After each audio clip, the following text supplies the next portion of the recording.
Hello दोस्तों, मैं Swapnil Yadav, नाशिकर Swapnil Yadav YouTube channel पे आप सभी का बहुत बहुत स्वागत है दोस्तों। तो दोस्तों आइए हम आज बॉलीवुड की उस अदाकारा का, उस कॉमेडियन अदाकारा का जिक्र करेंगे, बायोग्राफी देखेंगे, उसकी जीवनी देखेंगे कि जो आज तक हमने ज़्यादा अनसुनी कर दी है, अनदेखी कर दी है उस एक्ट्रेस को। लेकिन वो जब भी हमें पुराने ज़माने में पर्दे पर दिखती थी बहुत हंसाती थी, गुदगुदाती थी और उसका जो कॉमेडी का, और दोस्तों उसका जो कॉमेडी का टाइमिंग सेंस था वो बहुत ही ज़बरदस्त था। लेकिन दोस्तों हमें सिर्फ पर्दे के ऊपर की हमें दिखने वाली उस अदाकारा का चरित्र नहीं जानना है, बल्कि पर्दे के पीछे यानी कि उनकी असली ज़िंदगी में झांक कर आज देखना है। तो दोस्तों आइए चलिए बायोग्राफी शुरू करते हैं उमा देवी खत्री की। जी हाँ, ये नाम शायद आपने नहीं सुना होगा, लेकिन टुनटुन, जी हाँ ये नाम आपने ज़रूर सुना होगा। हिंदी फिल्म की एक बहुत ही महान और फर्स्ट लेडी कॉमेडियन के बारे में हम आज जान लेते हैं, जिनका नाम है उमा देवी खत्री यानी कि टुनटुन। दोस्तों आइए चलिए शुरू करते हैं ये बायोग्राफी टुनटुन की।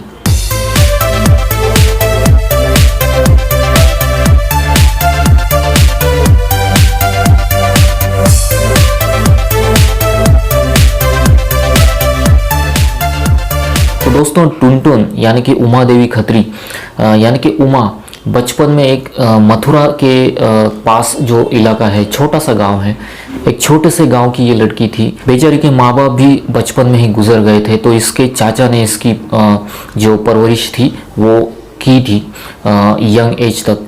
लेकिन क्या हुआ कि गांव देहात की बात थी और 1960-70 की बात थी, तो उस वक्त लड़कियों को पढ़ाना तो मुश्किल ही था, स्कूल भेजना तो मुश्किल ही था।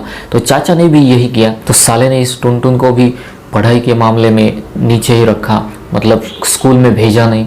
दोस्तों तब उमा बहुत ही छोटी थी।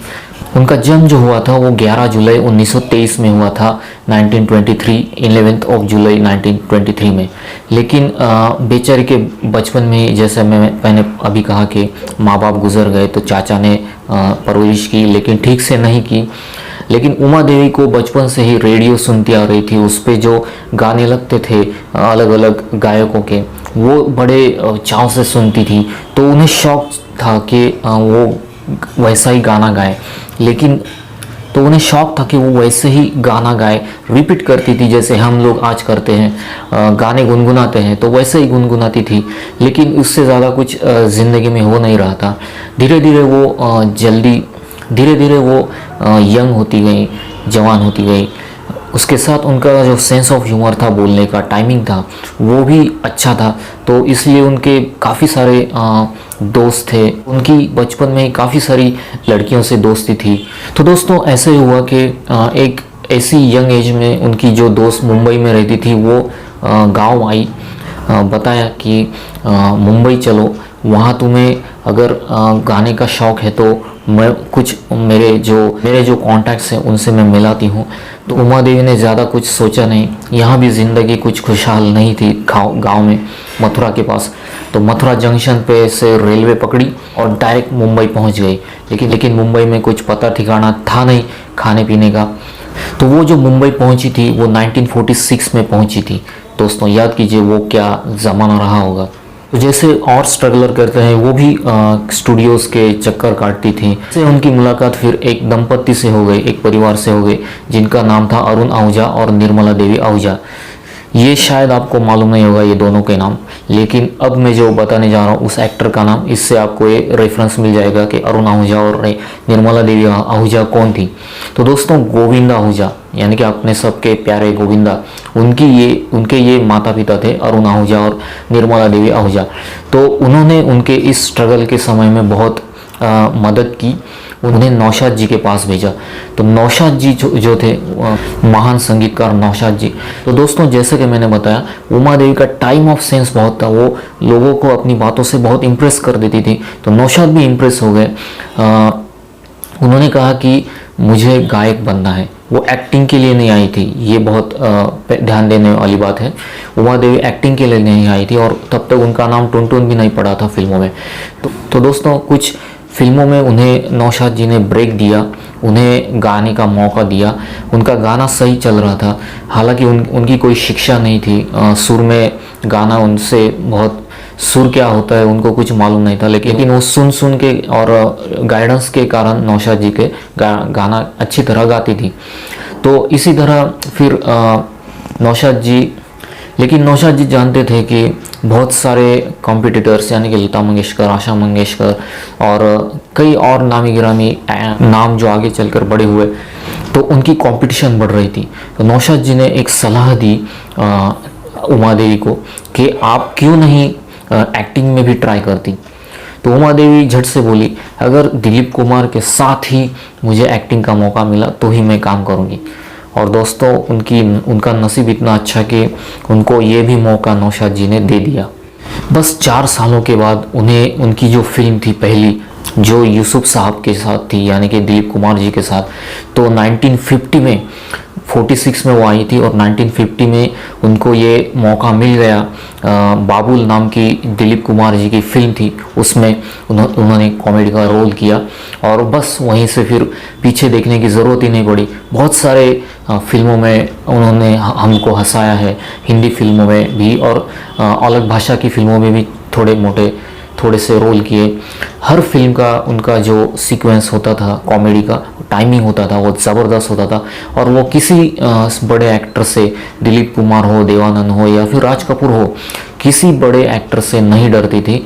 अपना जो टाइमिंग था, महबूब जी के साथ उनकी बहुत अच्छी जोड़ी जमी। अपना जो टाइमिंग था, केशव मुखर्जी के साथ उनकी अच्छी जमी। उसके बाद उस वक्त के जो भी मेल कॉमेडियन थे उनके साथ उनकी अच्छी जमी, जॉनी वॉकर के साथ भी उनकी अच्छी जमी और इन सब ने हमें खूब हंसाया था। और दोस्तों ये भी आपको बता दूं कि उनका नाम टुनटुन कैसे पड़ा। तो बाबुल नाम की जो फिल्म थी 1950 में दिलीप कुमार जी के साथ, तो उस वक्त एक ऐसा सीन था जिसमें वो और दिलीप कुमार जी एक दूसरे के साथ पीछे भागते हैं और एक पलंग के ऊपर गिर जाते हैं। उस वक्त उनका शरीर तो भारी भरकम था ही, तो उसका भी यूज़ करती थी वो अपने कॉमेडी में।